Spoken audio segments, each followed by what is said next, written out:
Hey y'all, Indy here from the Conscious Club Podcast, #1 podcast on Vulfpeck. This week, Tori and I are talking about all the stuff that's going on in the pack this week. That's right, there's some unpopular opinions about MSG and how they handled it. Also, we have some things to learn regarding the Leslie amp to the Hammond organ, which is super cool to learn, and something I frankly did not know. Also, we have some notable mentions, funny funk. It's a huge, cool, content-driven week here on the Conscious Club Podcast.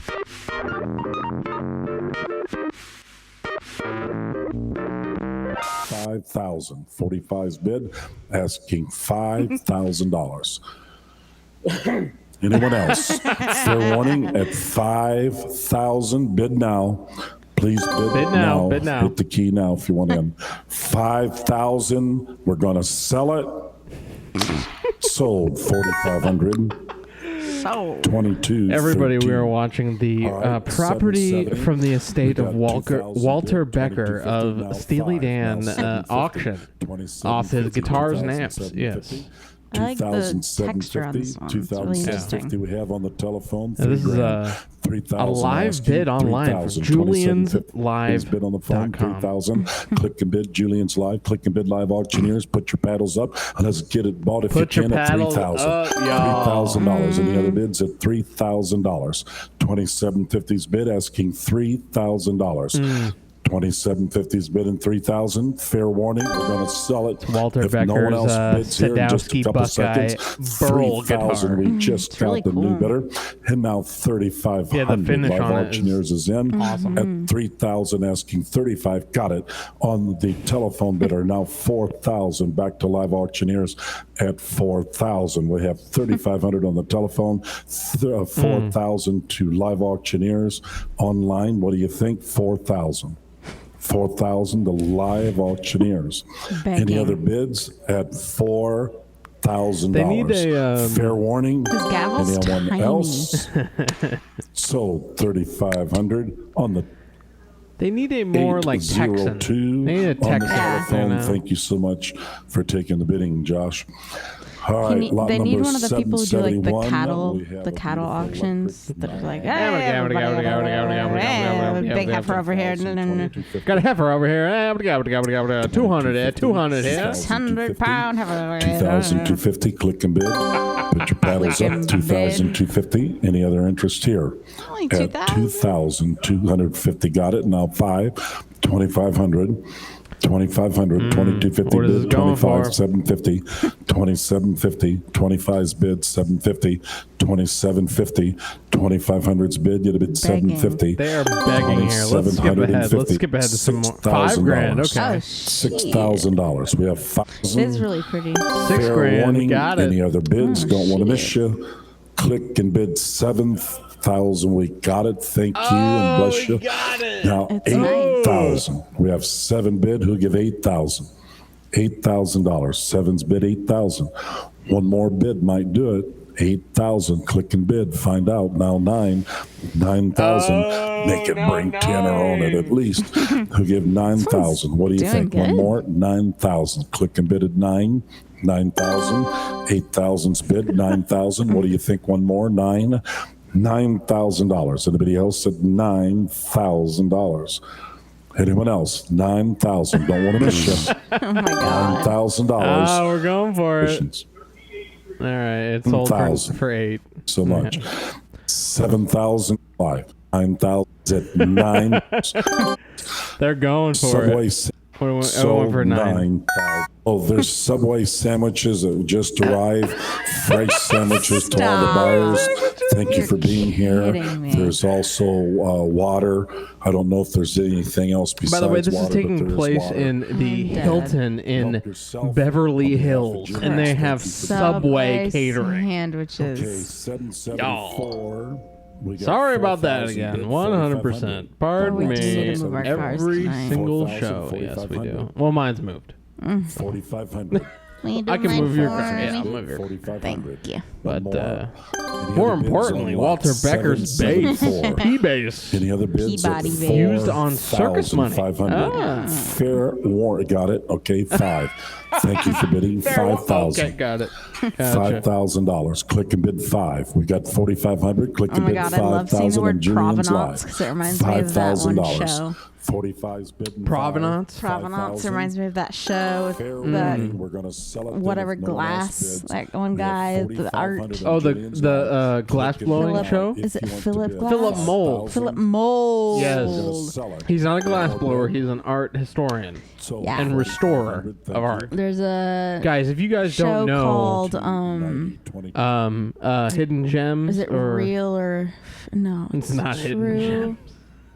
It's Philip Fake Mold. or Fortune? Fake or Fortune. That's what it is. Such a great show. So good. Where they find out works of art and if they're forged or not. There's some on Netflix and or Hulu. I'm trying to remember which one. I think we are it's Netflix. driving traffic to this show right now. I'm telling you, this is hard-hitting material.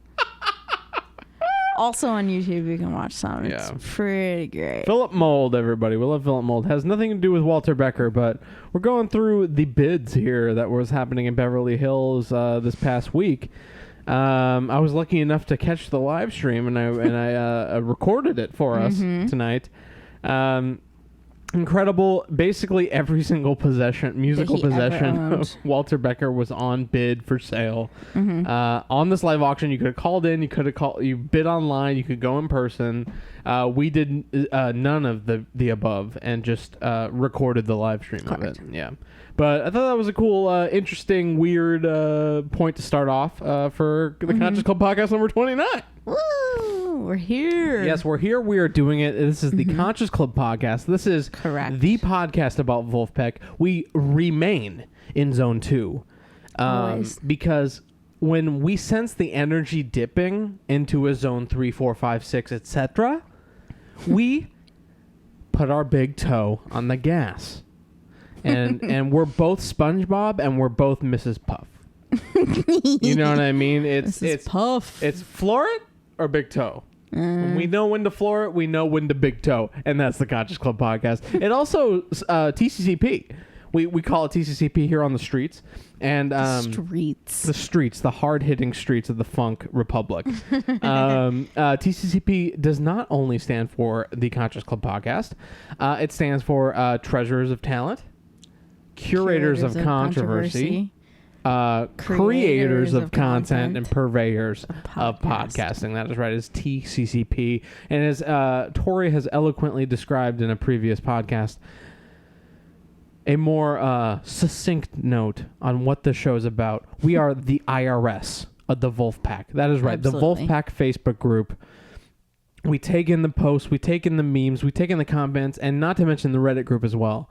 But that is less frequent, you know? Correct. But yes, it is the Conscious Club podcast. Welcome. If it's your first time, this is the #1 Vulfpeck podcast. We beat out every single competitor. Every single one. And you need not to watch another thing if you love Vulfpeck, because this is where we talking about what's happening in the Vulf sphere. We have controversy. This week, it's especially...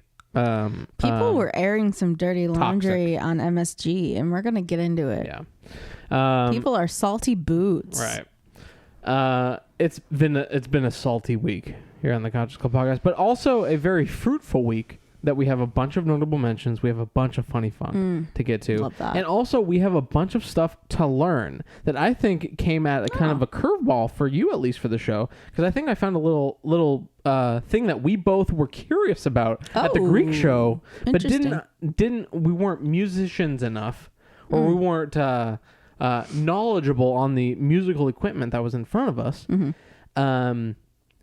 You remember the rotating thing? Yes, I do. We are going to learn exactly what that is. Interesting. Okay, I'm down. Yes. So, enticing conversation here in the Conscious Club podcast. And if you're a purveyor of podcasting like us, you've been watching the show, and know that I think it was about 4 or 5 episodes ago we started doing quotes to start the show. Correct. I think some here and there haven't start with some do, some don't. I like to start with a quote that's inspirational for art creation in general, right? Ooh, I'm excited. Let's do that quote. Quote we have here is Louis. Mr. Louis Armstrong: musicians don't retire, they stop when there's no more music in them. Love that. I love that. I love that to just sink in, you know. And that says so much without saying a lot in terms of the economy of words. And I feel like the word music can almost be like replaced with the word breath. You know what I mean? Breath, energy, something to say, Life. motive, intention, drive, right? Mm-hmm. It's super interchangeable, and what? I love that. Who better than to say that than Louis Armstrong? Also, this recent week, Tori and I went to, we have to plug My Death Co. If you haven't seen My Death Co., the director of My Death Co. appears in episode 15 of this episode, Vulf Trivia, Uno. And Sean McDaniel, who's a great friend of mine and Tori's, we were lucky enough to go to his premiere event of his show called My Death Co. My Death Co. series on Instagram, and also My Death Co. on YouTube. It's an incredible dark comedy on a 21st century take on the Grim Reaper, which is super cool. We were able to go to the premiere event that was going on where they premiered the season, and it was super fun. We got to get in front of the step and walk here, the red carpet, take a photo, be important for a moment in time. It was so fun. Yeah, so just wanted to show that for you guys that we get out. We not only do we live in this studio, but we get out too. We do. We try to get on out occasion. there. Yeah. So there were some unpopular opinions this week on the show, or on the show. Well, going to be on the show. Some unpopular opinions. Okay, I'm interested. I didn't screenshot the comments, but I think it would That's fine. entice some conversation Between right? us, yeah. So we have here from Tom. I'm writing this carefully as it will be an unpopular opinion, but I was disappointed at MSG. I was so happy for the guys, and the video footage is going to be incredible, but I felt like it's such a budget show. Oh. Every band that plays at Madison Square Garden has big screens. I know that this was a one-off show, and it probably didn't make sense financially to hire 2 huge screens. However, my feeling is that they should have made it like they were a proper MSG band, not a smaller band that is doing a one-off show there. Interesting point. On paper, I had amazing seats, front row, section 202, seats 12 and 13. I couldn't see anything properly. And the sound quality was okay, but the delays weren't perfect. During Christmas in LA, the whole FOH sound, FOH.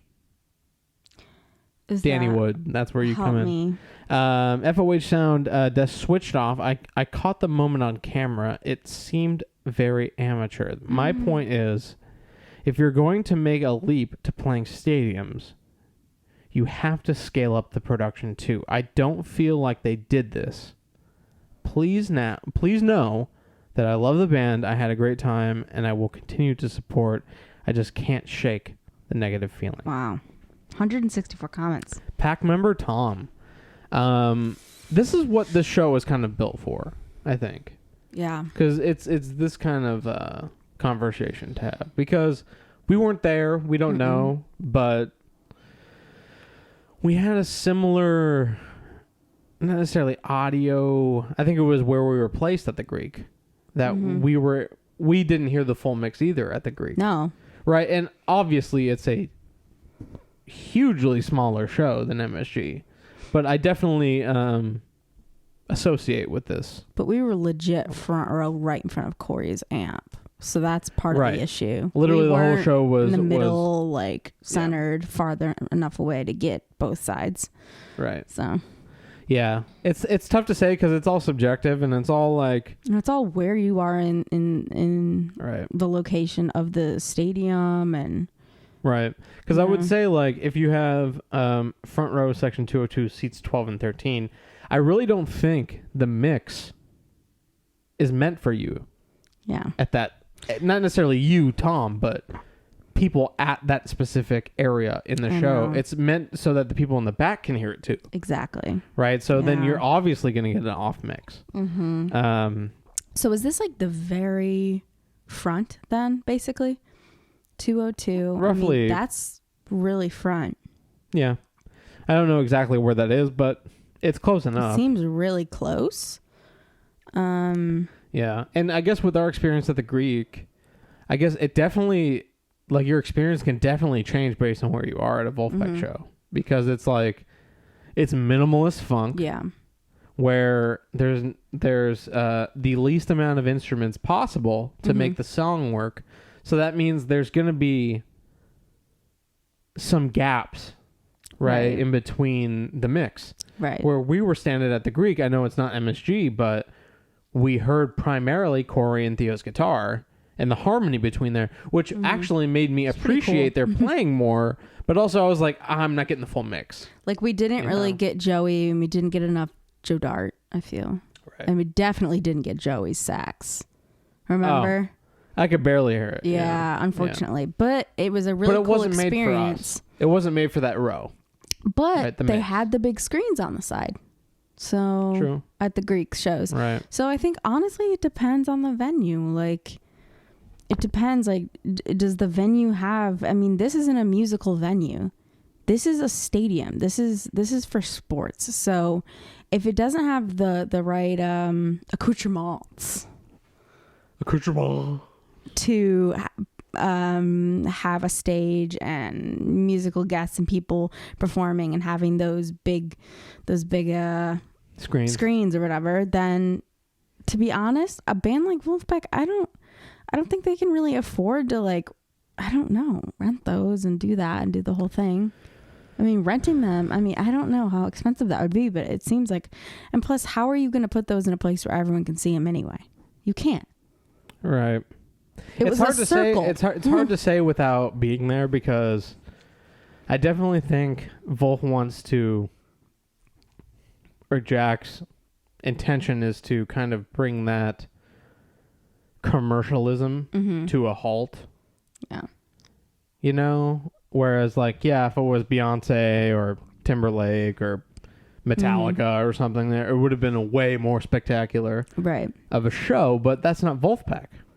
Yeah. Like, even though, like, a lot of their fandom has come from YouTube and a video centric audience, I definitely think that them taking the whole basement route and doubling down on them, I think is only going to, I think they're doing something right by making these opinions in other people, where it's like, I don't think MSG is a one-time thing. Right. I think, because they have a track record of hitting a goal and then doing it the next year, hitting a goal and then doing that the next year on top of the other goals they've already done. So you think this might be a new pattern? It might be a yearly thing. It depends on the profitability, i.e. the business side of it all. Whereas, did they really sell out according to MSG standards? Like, what is the process by which, say you do your first show, do you have to perform a certain way so that you come back next year? If so, if you hit these numbers, do you get to come back next year? Do you get a primetime spot? Do you get a spot in October again because of based of where you are in the lineage of who's playing? Like, if Beyonce is going to play, they're obviously going to put Beyonce before Vulf. You know what I mean? Where it's like I think the caliber of musicianship and the value they bring to each show, I think, makes them MSG worthy. Oh, for sure. But also, I definitely see what he's saying in that, I don't know. You know, it's like I see both sides of it, where it's like same. Vulf. It wouldn't be Vulf if it was all LCD screens and all that. And do you want laser beams and video screens and like fucking fireworks? Like, it, like you said, it's not Beyonce. It's not Lady Gaga. Like, you're going because of that grassroots, homegrown feeling. And to be honest, on that same thought, if I were to have, flown across the country to see the show, right, and the show that we saw online, I would have been perfectly happy with flying there, buying a hotel, going to the show, and exactly how the show planned out. I would have been perfectly happy as an experience going to see Vulfpeck because I've seen what they bring to the table, what they're about, right? And that I don't think there were any less them at the show. I just think maybe it was they tried it on a shoe that was a little bit too big. But they still can walk around. It's just like, next time we know, Yeah. Maybe it's a bigger set. Maybe it's screens. Like maybe it's the same set, but with more screen, or maybe it's a live feed of what's on the iPhone that Lerman's. You know what I mean? Where it's like, that's a cool idea. Could be like while you're at the show, you could see. That's a really good idea. It could be anything. And I think Vulf is probably like one of the only bands that could be susceptible to any of those options. Where it's like, if it's Beyonce, it's a show and it's dancing and it's all these things. Where it's like, it's Vulfpeck, it's like, I want all the hits and I want the TED Talk and I want diversity. People don't even like the TED Talk though. People don't even like the shtick, and are you really a Vulfpeck fan if you're not there for the shtick? That's not a majority. Homegrown? That is not the majority. True. That is a small percentage of small percentage of people that get a voice sometimes, and sometimes, it's unpopular. Just like the unpopular opinions section of the Conscious Club podcast. I'm interested to see what this other one is. Same. Let's go. So, I forgot to block out the name, but that's okay. Okay, so I've been thinking a lot about this. Pack member Shannon. Been hesitant to post because I know everyone loves to hate on it, but I was a little sad to hear that nothing from Hill Climber was played at MSG. Pardon me. The set list was so well curated that I'm not complaining too much. It really was a best of concert, but not a single bop from their most recent album felt strange, like they're really ashamed of it or something. Interesting. I mean, sorry, I stumbled through that, but no, it's fine. Yeah. I agree with her in some ways, where it's like, who doesn't want some Darwin Derb? And like they had so many good hits on their Hill Climber record. And like, I totally agree with her. They probably just felt stronger within the stuff that they've played live before. Yeah. And, I think like, I'm not too mad about the non-Hill Climber stuff. Like as much as it is a good album, I definitely play non-Hill Climber tracks more than I do play Hill Climber tracks. Same. Like, of course, I mean, Drake's Take, potential segment here on the Conscious Club podcast. Mr. Pack member Drake agreed, great show, but it could have used some Disco Ulysses, Lonely Town. Yeah, no. I don't agree with Lonely Town. I don't agree with Lonely Town at all. I do agree with Disco Ulysses to some extent because it's more of it's a story. There's lore to it. Lonely Town is a bit too low volume for MSG, I think. But that's Drake's take. Respect it, Drake's take. I mean, I love Lonely Town. Don't get me wrong. I love it, but not for MSG. Yeah. So interesting because I again, we weren't there, but of the set list that we were able to see and the long concert recording that is available on YouTube, I'm not too pissed on that. I like I'm not the too pissed set on list. That. And I think not playing your new stuff is admirable. I remember seeing Iron Maiden in like 2008 in Irvine, California, where they played their entire new album. Oh yeah, that's the worst. Only 4 hits after that new album. Exactly. So it's like a 10 to 12 track album that is brand new that nobody's listened to, and everybody's going like, yeah, it's great. Whoa, Maiden. And then after you fucking get through, it's like you're driving to Vegas, and then you finally get to Vegas, and then you only hear 4 songs. Yeah. You know, so, but Yeah, I'm that's the glad worst. Vulf did the opposite of that, where it's like they played the songs that were the seeds to why they're there in the first place. Mm-hmm. You know? Yeah.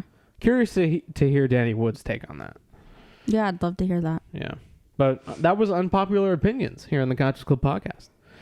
Love it. Yeah. So we have more. So the MSG poster, which we noted in another podcast, the order in which the band members are entering, right? Right. Stratton is first leading, but on the written word, Stratton is last credited, Right. which is an interesting note to take. Also, the very Vulfy Cute. Funky duck. lore, basically. All the sweet stuff. science here. Yeah, here down line to 1612. All the tones. Right. So good. Also the shirt version of it. But also we have people complaining that they're not getting their reprints, which is interesting because it's not through Q rates, but they're No. still having problems. We have 2 posts. Can somebody at me when they do a second? I know it's going to happen, though, because the guy who made the posters, he has said many times. Sebastian. Yeah, everyone who is reselling their MSG posters online on eBay for $600, don't purchase those because there's going to be a reprint. Like, remember how all of the merch that Right. wasn't sold all went on the Vulfpeck website? Yep. They're going to do reprints of this. It just takes time to get it all reprinted and ready to go up, and I'm sure they have a distribution center like that helps them do that. So they're working on it. It's interesting how scarcity can hurt and help you. Because, like, I definitely think when it comes to Vulfpeck vinyls, there's a huge issue. Oh, Right. for sure. And, you know, for the longest time, we're thinking it's just cure rates, but it's kind of not. I don't know what's going on, whether it's like Jack is too creatively minded, that's more what he cares I think about. he's so focused on the music because that's his life and that's why he's in this business and that's why he is in a band, is because he loves the music, that all the other shit is not important to him as much, you know? And he's kind of missing out on monopolizing off of the hype and the time period in which Madison Square Garden happened, because people after that wanted that live recording that Lerman did. Right. They wanted the live video from MSG within the 2 weeks after MSG, and people wanted the reprints, and people wanted the merch, and they wanted this poster, and they wanted the shirt of this poster, and people were still on that kick. And now it's almost a month later and the stuff isn't up yet, and he's running out of time in my opinion, of people still being on that high from MSG. Yeah. It's a really interesting, like, balancing act, you know, where it's like I definitely understand that it's a business. They're making money. Obviously, they're there for the music and for the, like, to give the fans what they want. But also at a certain point, there comes a part where they're not holding up their end of the bargain on non-music related products. And I think he just needs help. Like, he needs somebody that handles his merchandising. He needs somebody who can stock his website, talk to the distributors, do the reprints, make sure the stuff is up. You see, yeah, because from our perspective, like, we don't know any of them. We don't know any of how the gears are turning other than interviewing people on the show. Ooh, and sorry guys. No, that's fine. My tea. The tea was legitimately spilled. But no, I definitely hear you, and I definitely think that they're too big to have these problems. Mm-hmm. You know, like, yeah, obviously they're grassroots, they're minimalist, yeah, but like, you played MSG, you should be able to handle this. Mm-hmm. Not to throw shade, but like, you can only hold up your hands and just go, what the heck? Like, yeah. I think that's what happens in a when it's hard to say because we don't know any of how the gears are turning, but it's just like it seems to me it's just like there could be a better job done. Yeah. And I don't want to make that sound bad, but it sounds bad. There's got to be something that could be optimized here. Mm-hmm. But anyway, well, that's the MSG poster debacles. But also, we wanted to. We also want to learn some stuff from the Vulf sphere. Always. And I think this is a great opportunity to do so. So there was a meme this week. Let me start with the Leslie Hammond here. So here's this meme from pack member Jack. Of course. In red and white. He says, "I'm sorry, but I can't stop making these." And it's a logo of the Leslie logo, or a Leslie logo on a frog, and saying, "Hammond, can I please have some money?" Hammond replying, "To amplify my pipe organ simulator?" The frog replies, "Yes." Actually, rotary cab like a boss. I'm confused. And then the spinny thing, yeah, from the Greek, and probably other shows too. But an interesting meme. I don't think it was quite well executed. Mm-hmm. And that's a hot take from me because I'm not that good at making memes. Off-white. Yeah, if you go on the Conscious Club podcast Instagram page, you'll see my off-white meme of Theo from early October. But it's also like 1 DPI too. It's a meme. It can be. I think memes. I think the more compressed looking your meme is, the more successful it appears to be. Disagree. Really? Highly disagree. No, because I think the crappiness of your meme equates to how many times it's been shared. It's like a Xerox. If you Xerox the Xerox 1,000 times, it's a black image. If I see something like super low res, I'm not going to click on it. But most memes are like that. I actually render my video memes intentionally with low bit rates. I know you do. So that it looks more compressed than it actually is, so that it appears to be shared more often. Danny Wood's getting ideas now. That's right. I think 6 megabits is a little bit too low. I think when you hit like 11, it's like the sweet spot. Yeah. But I think here's an opportunity to learn more about what Leslie and Hammond are. Rotary cab thing. So this is what the rotary cab looks like. We're going to Pinterest, bitch. We're going to Pinterest. We're doing this. Shit. And it's very similar to what we were seeing at MSG. What the hell is this thing? So it's an amp. It's an amp for your organ. Oh, that's the back of the organ. No, it's not the back of the organ. It's a separate cabinet that sits alongside your organ. I see the spinny thing. Right. So that is the speaker. Interesting. And it spins, and I have an instructional video to show all of you. I wanted to show you where I got the source of this from the Hammond website. Sorry, my dark reader is on. Let me turn that off. Leslie. It's almost better in dark mode. I know.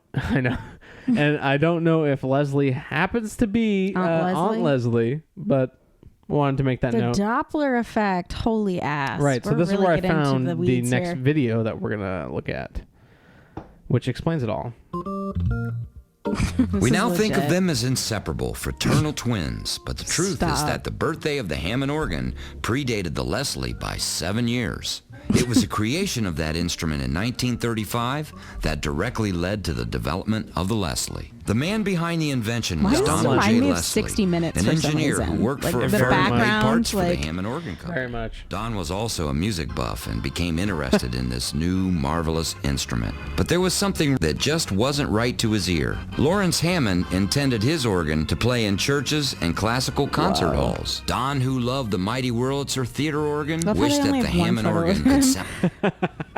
That's the only photo of Aunt only Leslie. photo. The only Aunt and photo. Uncle Leslie Aunt here. Uncle And a Leslie. little softer. After some experimentation, Don Leslie hit an idea that would put motion into the sound of the Hammond organ. Don Leslie capitalized on a principle called the Doppler effect. It's why a train whistle seems to go down in pitch when a train passes you. Don took a Interesting. horn speaker Fair. and made it go around in a circle. Bingo! A legend was born. The The fuck? spinning horn gave the Hammond organ what is called, in the pipe organ world, a tremulant, vibrato, and a little whoosh Tremulant. of air all put together. It made the Hammond organ sound completely different. The Hammond's life in all popular music, jazz, rock, pop, was born at that moment. Don Leslie thought he had hit on a miracle, and rightly so. He promptly took his hot invention right to Lawrence Hammond, but as fate would have Hot it, take. Rejected. Lawrence Hammond hated the idea. Oh my god! I thought He the meant for his devil organ to just play church popped and in here for classical a music. second. But Don Leslie knew he had something golden. So he went into business for himself, producing the music Fuck yeah, innovation he did. that was called vibratone, the pipe voice of the electric organ. Interesting. The legendary theater organist Jesse Crawford was among the first to popularize the sound of the Hammond and vibratone combination. And did he ever? In fact, for a while, what we now know as Sitting there Leslie's like a G. were popularly He's so short, his called legs are Crawford or off the ground. Hollywood speakers. And yes, the rumor is true. Hammond dealers were not allowed to sell Leslie speakers. Whoa, They couldn't the even acknowledge that there was shade. such a thing. Musicians Damn, are resourceful, and controversial. organists Hey. from every corner embrace the combination. Somewhere along the way, the vibratone became the Leslie Ave. vibratone, and where that ultimately is. just the Leslie. Eventually, Victoria Avenue. a two-speed I know. motor was added to get the distinctive slow Leslie sound. Any tune's excitement level could be boosted by having the organist shoot. glissando to a high C while simultaneously switching from slow to fast speed. In 1958, Don again Do you have, like, tried a to sell his pedal to company to speed it up Hammond, and slow down or but the something? old man was I'm not stubborn sure, and but I rejected it assume. again. Don then let the beast out of the cage, licensing his invention to many other organ manufacturers, while continuing to practically I love the like. You don't mention that this speaker exists because it takes sales away from the Hammond. I know. match So Hammond's funky. production one for one. Who wanted a Hammond 1 for 1. Two without a for Leslie? two. Why is Jack The company watched was this? so successful that electro music He probably like. It's not a far fetched. 1 for 1. It's not a far Leslie. fetched. I really don't think it's a far fetched idea that he got 1 for 1 from this video. Like I really don't think it's that far fetched. 2009, the video. Right. Inversion. Apple Music, Spotify, MC Oh Lynchman. my god. Music, as Don's company was called, never had to advertise. Don Leslie eventually sold electro music and moved on with his life, happily, but never again made such an earth-shattering invention. He died in Earth-shattering. 2004 at the ripe old age of 93 and was as sharp as a tack to his last day. Don never sought the limelight as some of his contemporaries did, so you don't hear of Don Leslie the way you do Les Paul, Leo Fender, or Bob Moog, but his contribution was just as important. Love the red vest on this guy. For many years now, Here Hammond he organs and is. Leslie speakers have been made under the same roof, under the Hammond Suzuki roof. Many of our engineers Is this were where close Jack got personal the friends idea for with the Don ear Leslie. thing, too? I became friends with them as Dude, well. not You too know, his far spirit fetched. still lives on. Right? too The like far-fetched. little fucking thing. I love that. I love it. Incredible. Incredible things we can learn here on the Conscious You know Podcast. what? I loved that. So do you think that there is now a 2019 kind of plug-in kind of spinny thingy that you can just use with an electric keyboard? Is that what they were doing? No, they actually used the Leslie. Oh, at they the Greek. did. Oh, It was mic'd. Gotcha. So you like, in order to get that specific sound, which they featured throughout the video as Foley or whatever background, but the thing we were like, what the hell is that? At the Greek, where it was like woo woo woo woo, it wasn't making that sound, but it was just like, what the hell is that thing spinning? That's the amp for they the used a Hammond Leslie. organ that was that Jack and Woody play Gotcha. during the show. That makes total sense. And that is then mic'd. Gotcha. So then it's Because that's it's, what the sound's coming from. so right. it It's makes not like the sense. organ's not directly plugged into the mixer or the board. It's plugged into the amp, and then that's mic'd like Corey's amp would. Right? It's basically like a Fender amp, but a Hammond Leslie. I guess I forgot that they had the big organ piano thingy on the stage. I thought that it was a keyboard, like with that 2019 Leslie plug-in. No. So they have the both. They have the Hammond organ, and then Jack has the kind of it gets funkier right. thing sitting on top of the Hammond organ, which he then uses and stands up and uses. But it's like the Hammond organ is used as a stand for that thing. Now I think I remember. Yeah. Right. So incredible That's really things cool. we can learn here. So things we learn here on the Conscious Club podcast. That's right. And we have much more to learn throughout the rest of the show. Thank you guys for tuning in. Okay. So we have a fugue state story. Oh. That I want to read for y'all. Okay. And I want to see if I can actually do it. I'm going to get close. Should you explain that this is on the back of the record? Or? This is on the back of the record. The shade. I should explain. Yes, this is the story of Fugue State. And I'm going to see if I can get through this fairly quickly. It's many paragraphs, but we'll get through it. Let me know if you get tired. I can try to cut it in. Okay. Maybe we do every other paragraph. Okay. All right. And we try to keep it in zone 2 while we read here in the Conscious Club podcast. All right. It was the summer. Semester. It was the summer semester, July in Paris, or Paris in July. I was 22 on a 6-week exchange program. The only other student who could speak English in the program was a worldly, trust-funded Spaniard who grew up in the winemaking family in the Canary Islands and was shunned by the other students for refusing to drink Bordeaux. That's funny. I found the whole thing absurd. Being from Ohio and being drunk, Jack revealing a little bit of some intoxication things. Jack approved, y'all. We're in the another Jack approved. One night, she invited me to see what she called a German funk band. I assumed she translated this wrong. She said, "Don't Germans look like Nebraskans?" And I said, "Maybe so, but I'm from Cleveland." She insisted we'd meet the band, and I was 22, so that convinced me. We missed the opener because there was some sort of snafu in line for the show.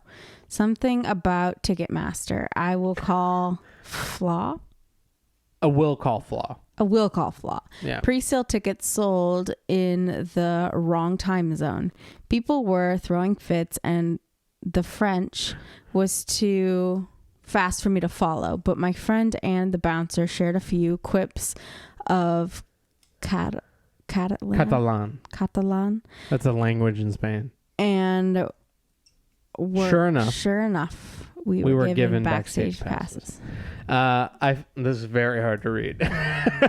I felt like a princess waltzing through security into a small gathering of attractive people, at the center of which sat 4 dark-haired Jewish men who were passing a soda stream back and forth. I never felt more with my people than with the soda stream being passed forth. So true. 0 sugar on that soda stream. They handed me a glass, and the one in athletic shorts said, "Don't worry, babe. Non-alcoholic. Notably, totally alkaline. And a daily dose of antioxidants."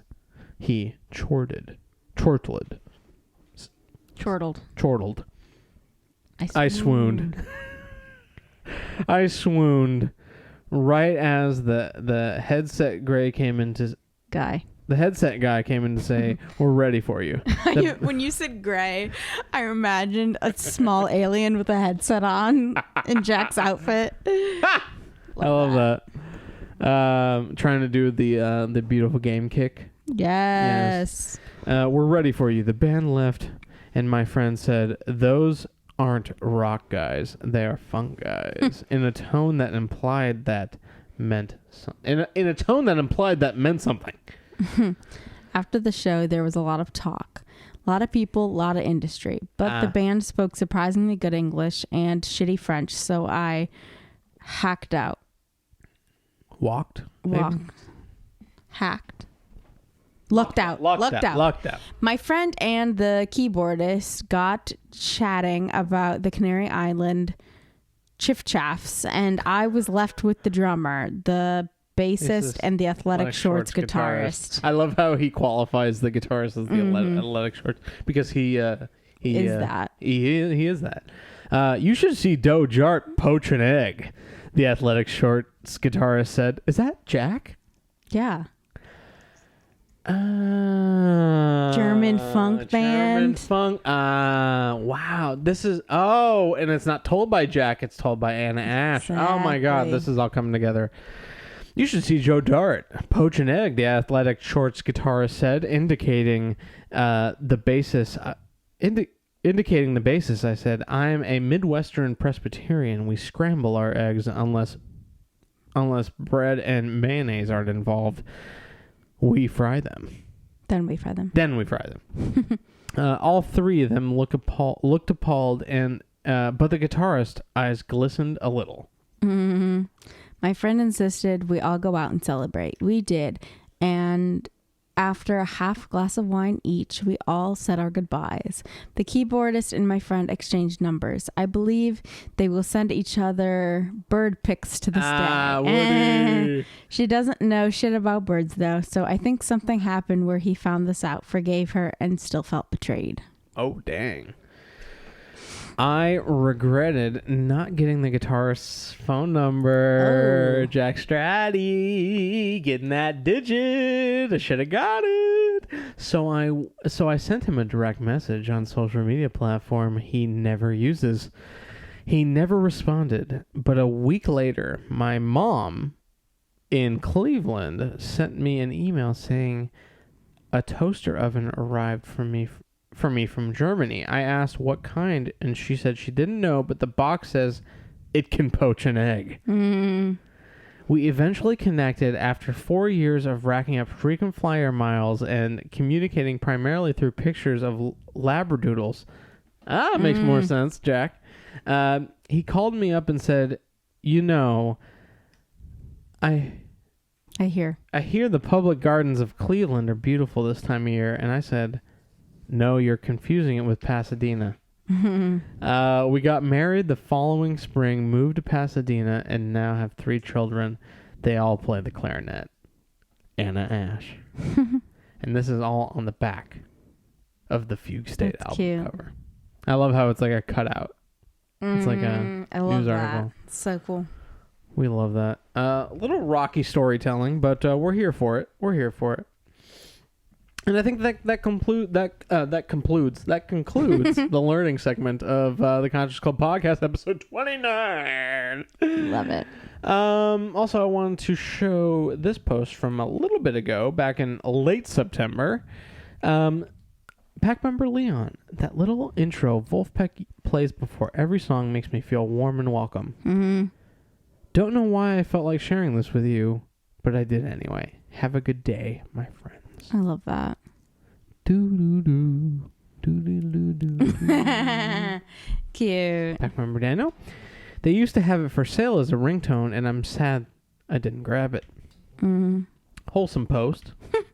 Soft TM on that. It's my text notification. I got it off Zedge ringtone app. Welcome to Vulf Records is my ringtone too. At Leanne on the pack. Drake's Take. That chromatic harmony makes it. And what's the last one here, Tori?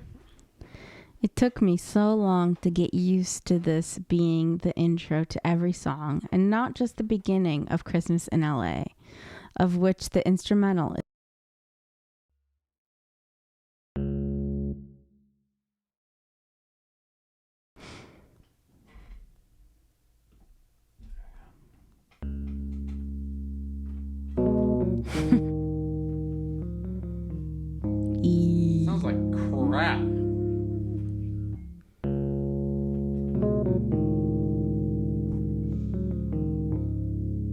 it's the piano because it's not a Wurlitzer. You're right. I think it's the piano. Interesting. Right? Well, the Vulf intro, warm and welcome, not here. Warm and unwelcome, or cold and unwelcome. Cold, very cold. That was very staccato too. V staccato. So we have a very special thing to show you guys. That's exclusive, and that was taken off YouTube by Vulf. Love it. And somebody saved it before it got taken down. Love this. So pack member Julien. This was posted a couple hours ago, but then disappeared. I got so emotional watching it. I cannot keep it from myself, she says. And we have exclusive content here in the Conscious Club podcast.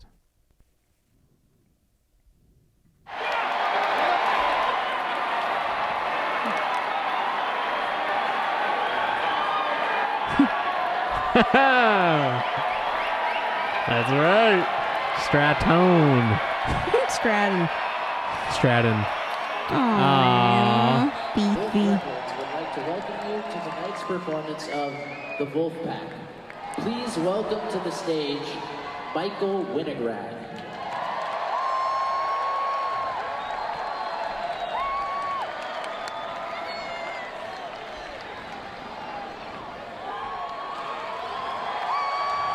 Woody.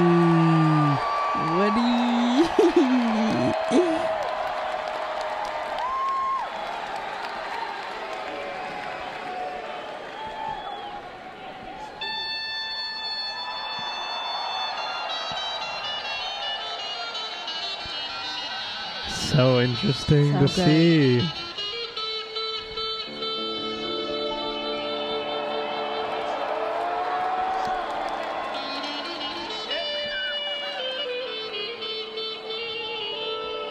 Never stops moving, this guy. Men pace. nervous. Men pace. When they're nervous.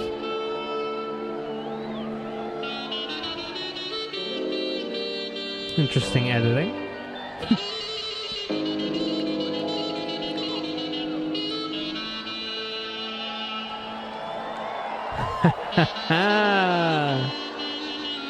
Mushy.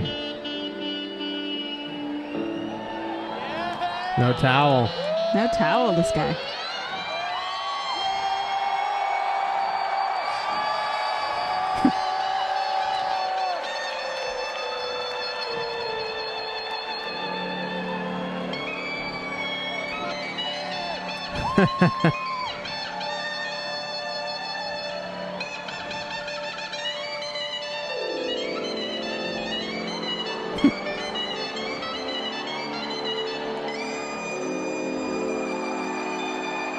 He's so good.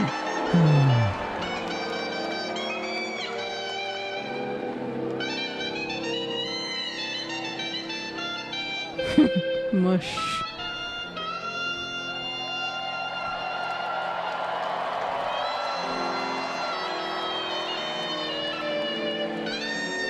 Ryan chewing gum.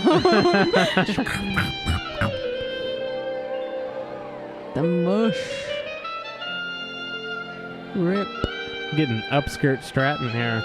We're getting a lot of upskirt.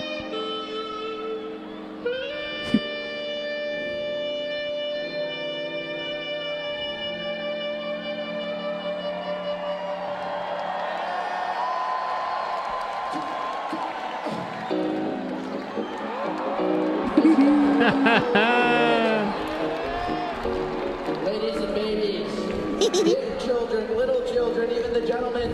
There he is. So dark. Are you ready for tonight's show? Richard Rodriguez.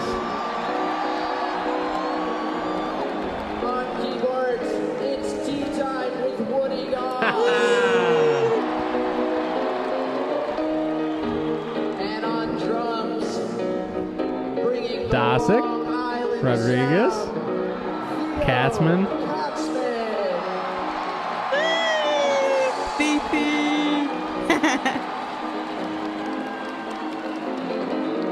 And on guitar, his parents named him after a Vulfpeck song.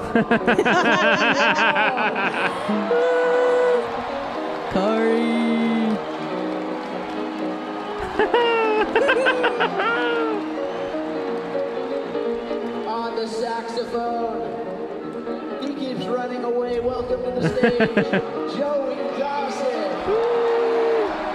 His basketball shoes. I love him so much.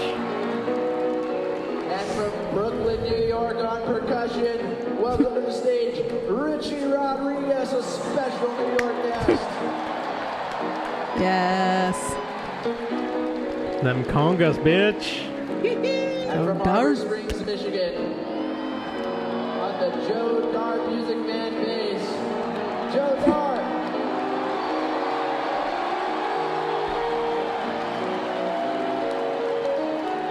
Hell yeah, No dude. Xanax, no beta blockers, fully adrenalized, 20% faster tonight. No beta blocks, no Xanax.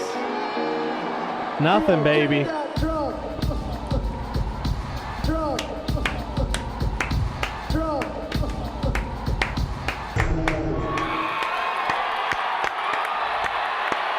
I want more.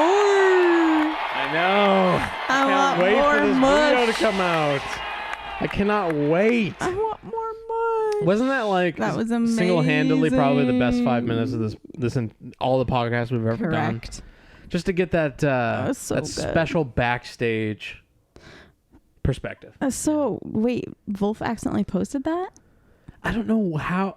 Maybe it wasn't Vulf. I was incorrect. Danny Wood has already commented by Correct. this point. Thank you, Danny. Yeah. That I don't. It probably wasn't, but it was posted to YouTube and then taken down. So maybe it was requested that it had been taken down. But Oh, it was like leaked or something. yeah. Well, maybe we'll get taken down. I So, can't wait to see the full show. It's gonna be great. Same. Yeah, it's great. So, also, what do we got here? The Huggy Bros. Mr. Corey Wong and Theo Katzman at a nice brewery there. Dope. Love that. Also, we have Fearless Flyers hoodies debacle. Wore it outside and noticed a breeze in my armpit. Do I contact Vulf Fearless Flyers or Pseudo Duo for customer service? Probably pseudo Duo. I don't think that's. I don't think that's. Yeah, the haha indicates it's not a Yeah. serious inquiry. That's right. Poor guy. Yeah. Also, we have this interesting thing from UltimateGuitar.com. Do you remember looking up tabs the past 20 years of your whole life? It's Ultimate Guitar. So there's an article or blog post from Ultimate Guitar that has 9 amazingly tight rhythm sections in music right now. And Red Hot Chili Peppers are first, but number 2 Holy comes shite. Vulfpeck, Joe Dart, and Jack Stratton. Continuing with funk, this band from Michigan is less known than some of the bands on this list, but is more than worthy of a spot on the list nevertheless. Agreed. The combination of Joe Dart's catchy bass lines and Jack Stratton's beats that perfectly complement the music make Vulfpeck almost irresistible for any lover of great music and catchy What grooves. about Corey and Woody? And I think Beefy? Joe and Jack are more integral to the beat Corey though. because it's R&B.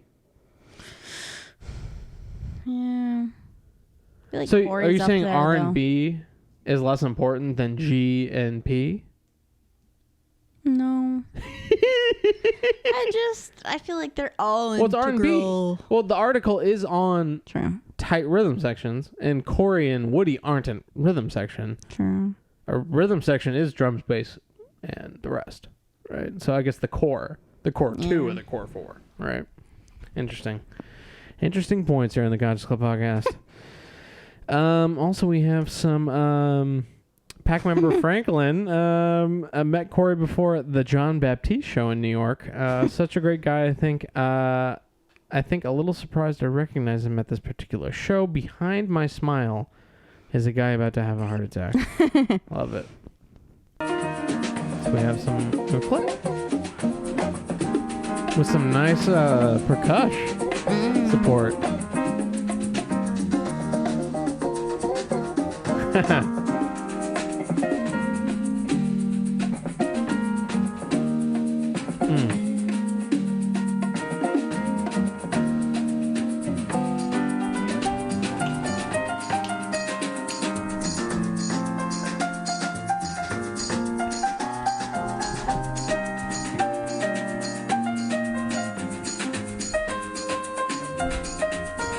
So cool. Love I wish it. I could have been in this like small club. Love it. Love how fancy Incredible. Corey is for this show too. Yeah. If you want to see that, go into the pack. John Baptiste, Corey Wong on the pack. Use that search bar, y'all. Also, the Vulf tickets. This is from far, far long ago, before MSG. Pack member Matt posted a huge shout out to pack member Kayla for this incredibly amazing and fun ticket delivery, face value even. She made all these different things. Have a blast watching the boys in New York. Striped shirt, 1612, pocket, back pocket. Enjoy the show. Lonely Town, Population 1. Funky Duck. So cute. Dun-na-na, dun. Dun-na-na-na-na-na. Funky Duck. Vulf Hill Climber. And the whale, Matthew blah blah blah. Why does the whale have feet? Wait, I don't know. Love that. So we're going through notable mentions. Also, we got pack member Graham here.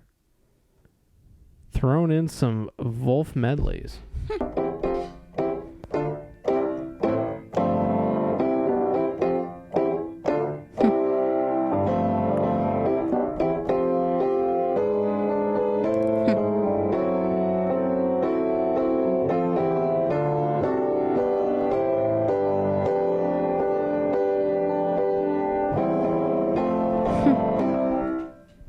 Love it. Little quick. Love it. Little quick ditty. Love it. Love it.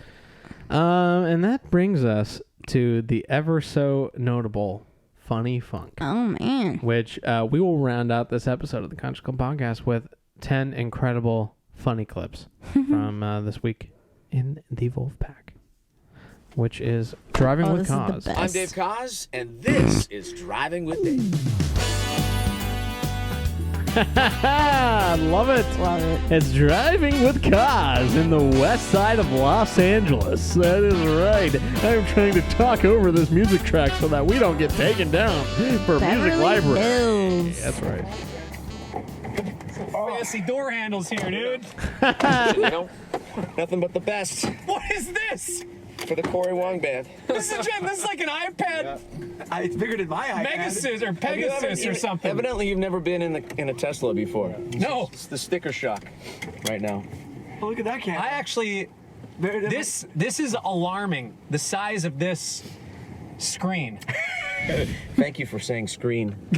Anyway, listen, we are in the Tesla right now with the Corey Wong Band. That's right. You want to introduce yourselves, or should I Hey. introduce you? Go ahead. This is Corey Wong. right I'm there. Corey. Hi, Internet.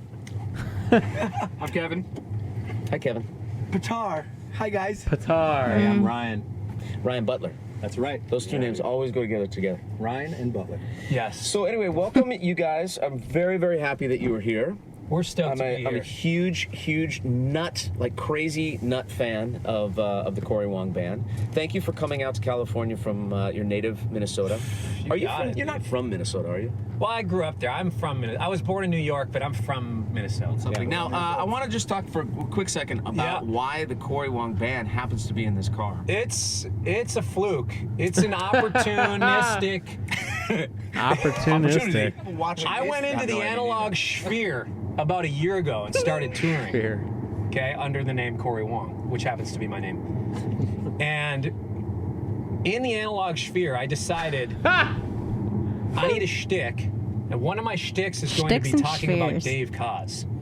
I love a Christian's approach to having shtick. I love it too. Don't you love it? I love it. He's learning from the best. Learning the from the shtickiest fucking of the shtick. The stickiest of the sticks. But why did you pick me? It's Well, such a strange thing. here's the backstory. I was looking up videos of saxophone drum duets. Okay.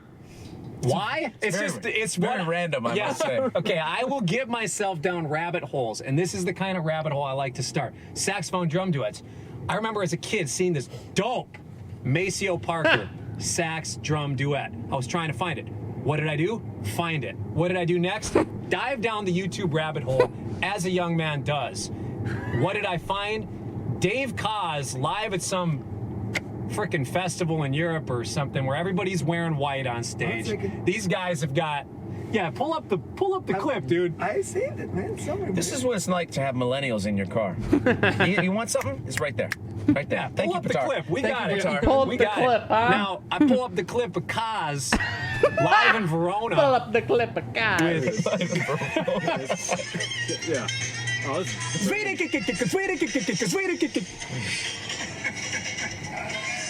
Yeah, that's Third Richardson.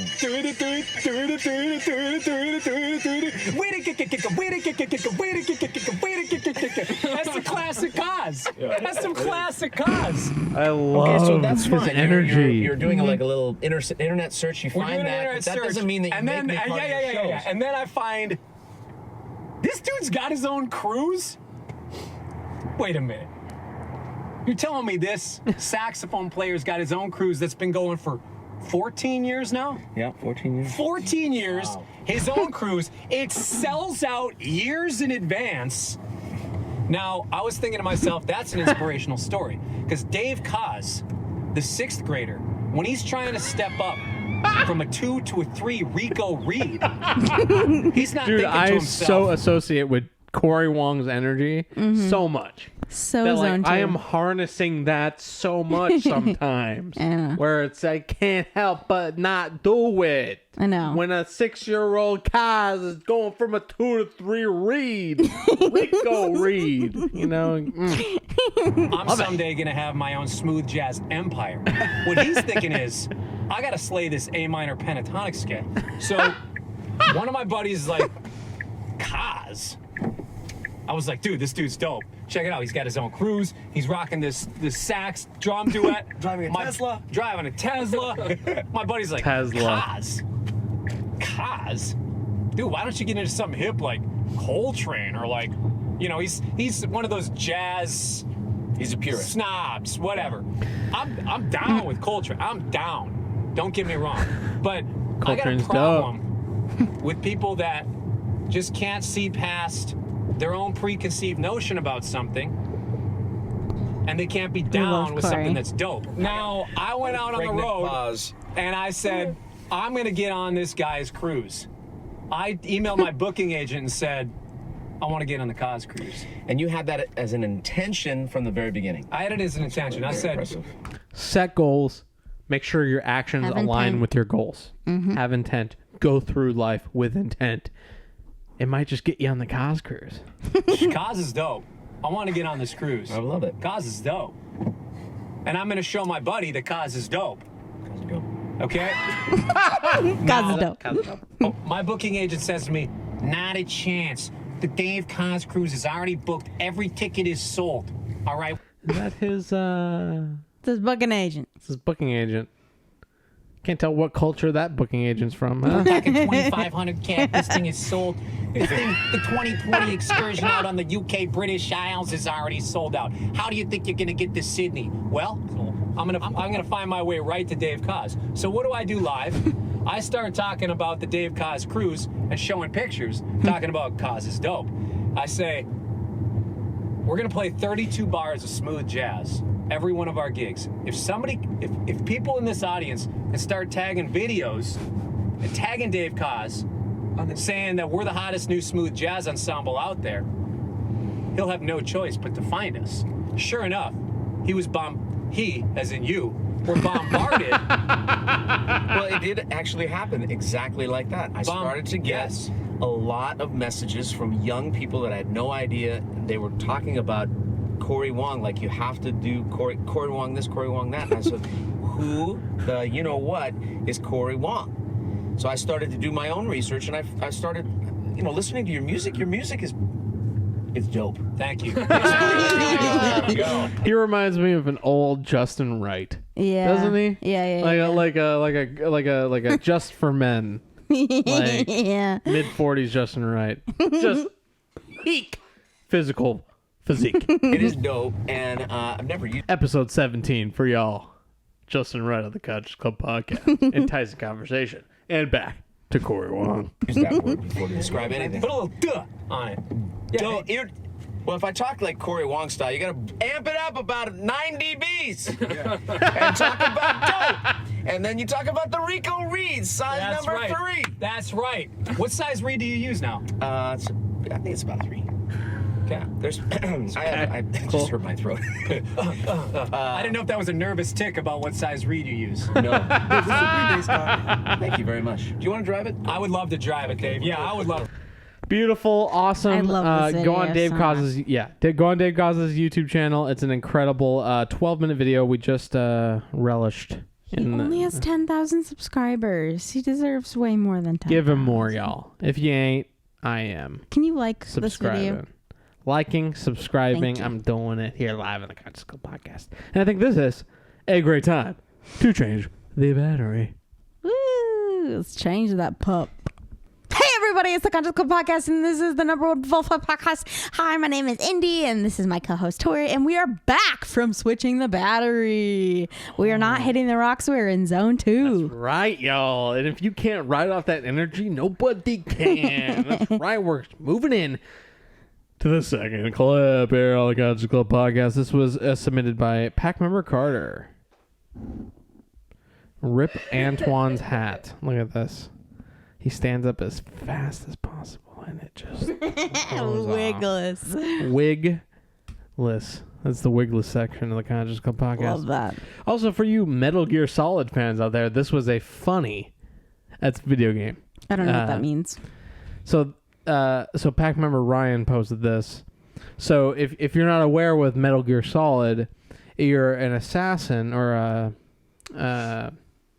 you're basically a one-man military operation that you can't get caught. You have to kill everybody you come in contact with so that there's no... Mm-hmm. You're basically getting reconnaissance for America. Okay. But you're a one-man army, and you have to fucking like twist people's necks and shit, and like find your way in to infiltrate. I love that you're the only comment on this. I know.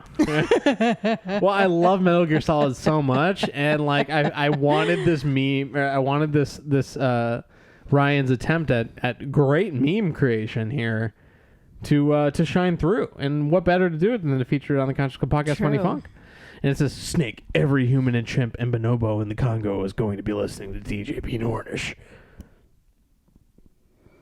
Nobody? Okay, go. For you MGS fans out there, it's not MGS. It's MSG. Metal Gear Solid, Madison Square Garden. Yeah, anyway. That's for me and Daniel. Sadi. So also, a while ago, pack member Anthony posted this Anchester cover live at Allsfist. And then this other person commented with a screenshot going, please stop. Oh, shit, because they keep posting it? Keep posting it. Fuck. Trying to be relevant on the Conscious Club podcast. Dude, stop. Just stop, dude. Oh, shit. Yeah, Anyway. they need to stop. Yeah. And then we have this clip, and God said, let there be Nate. Ooh. Let me redo that again. And God said, let there be Nate. It looks like he's going to get beamed up in a UFO. I know. I know.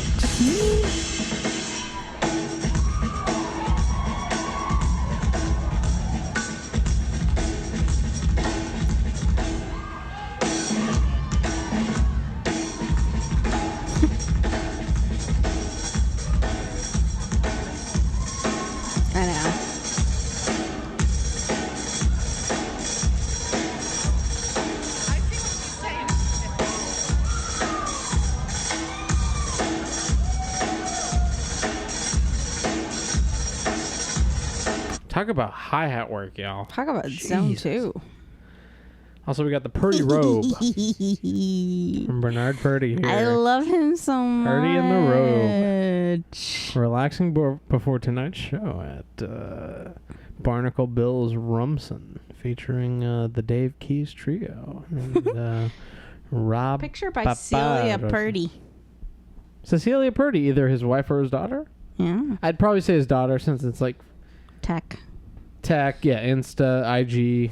You know, he's like, I just care about the triplets. You could take the pictures. I care about the trip. You take the pictures. I make the trip list. We're doing a pretty chef in this dear here robe here. I love how he has a shirt on under the robe. Correct. That's so pretty. He ain't want nobody seeing no nothing. You done hired the fucking beat maker, Mr. Bernard. Pretty. That's right. I love him so much. Also, we have some hot takes here from late September. Just saw this on Etsy. Joe Dart, Corey Wong, and 3 guys who all look the same. Interesting. No. Sean says, anti-Semitic much? And I think that's probably the only comment we need to see because that was pretty funny. Yeah. The Rosh Hashanah. Vulf at MSG is just a pregame for Rosh Hashanah. That's so Love accurate. that. Pack member Tara. The best. Yeah. The Balsham Tav. I can make words up too. That's rude. This is obviously a Catholic man. Yeah, how does he not know what Rosh Hashanah is? Yeah, looks Catholic. Leanne, Mushy K would appreciate that. So would DJ Paradiddle, his pops, Bert Stratton. Love it. Rosh Hashanah. Oh yeah, and we have the Yiddish Blues here on DJ Paradiddle from 2009. I'll let this play. Love it. So we have Vulf at Home. This is the next one. Love it. Quality content courtesy of my cousin. Mom, can we go see Vulf live? Mom, no, we have Vulf at Home. Vulf at Home 1613. I love that. It's just not the same as love Vulf it. Live. Yeah. And I think this is a good ender. I love this music, actually. You know, so thank you guys for watching the Conscious Club podcast. It's a little bit of an abrupt ending, but we find a moment that I think would be a good ending, and we take advantage of that moment here on the Conscious Club podcast. I am Andy. She is Tori. Follow the show on YouTube, the Conscious Club podcast, on Instagram at the Conscious Club podcast. Follow Tori on her Instagram, which is at Senorita-Toria. It's a little confusing. You'll get there. It's SENORITATORIA.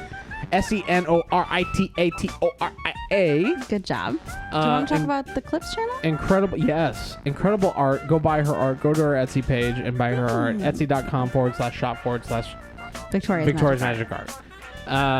And also, yes, we do have a Clips channel. It's funny because I was debating whether just to post the clips on our channel, on our flagship channel, and I made the decision to separate them, even though our flagship channel only has 30 subscribers and our TCCP Clips channel only has 3. So we have like literally a tenth of people will catch on. But people will catch on. Go to TCCP Clips. It's linked in our flagship channel on the right-hand side. So go there, give us a subscribe. You'll get little short clips of the Conscious Club podcast that are very enticing to watch and will persuade you to watch more. Yep.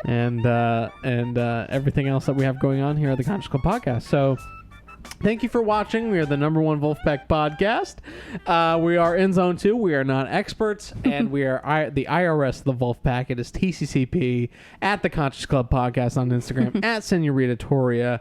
Send us an email at tccpdirect@gmail.com.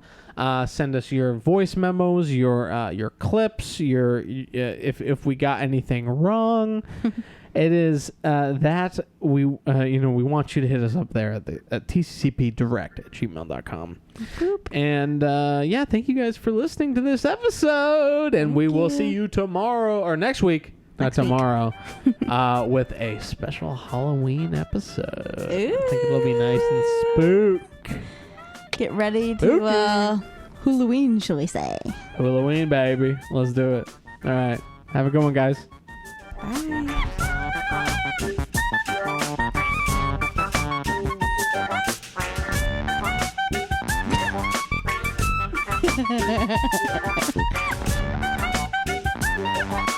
Oh no. Are you gonna twerk? What's happening? Oh my god, that has to be cut out. And it's racist.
Hey everybody, Indy here, and thanks for watching the Conscious Club podcast.